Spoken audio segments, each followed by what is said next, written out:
Now, President Moon Jae-in is back in Seoul this morning following his two-nation Asian tour that took him to Singapore and Papua New Guinea for a series of multilateral forums. For a look back at who he met and what was achieved during his nearly one-week trip, we turn to this report by our Shin Se-min.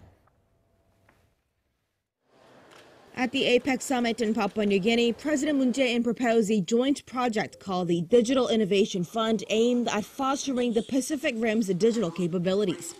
He put forward his administration's economic and social policies as an exemplary case for APEC's common goal of inclusive growth. The South Korean leader also reaffirmed his resolve to play a part in advancing sustainable growth in the region. President Moon pressed ASEAN and Pacific Rim nations deemed relatively aloof when it comes to efforts to denuclearize North Korea to give him guarantees that they'll play their role in ensuring the regime makes progress on its commitment to abandon its nuclear weapons.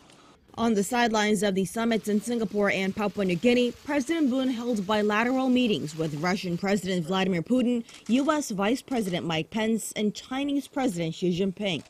North Korea was a key topic, especially as talks between Pyongyang and Washington seemed to have hit a deadlock. President Moon and Putin agreed on the need for reciprocal measures from the U.S. and others if the Kim Jong-un regime makes progress on denuclearization. President Moon and Pence reaffirmed that the talks between Pyongyang and Washington are progressing well, and Pence requested the South Korean leader to engage in closer communications with the Kim Jong-un regime. At the summit between Presidents Moon and Xi, the leaders both saw the second North Korea-U.S. summit and a planned reciprocal visit to Seoul by Kim Jong-un as crucial in resolving the denuclearization issue. The only other leader from the region that President Moon did not meet with was Japanese Prime Minister Shinzo Abe. This may have been due to the recent downturn in relations since Tokyo's angry response to South Korea's Supreme Court ruling in favor of the Korean victims of Japan's wartime systems of forcing Koreans to work in Japanese factories.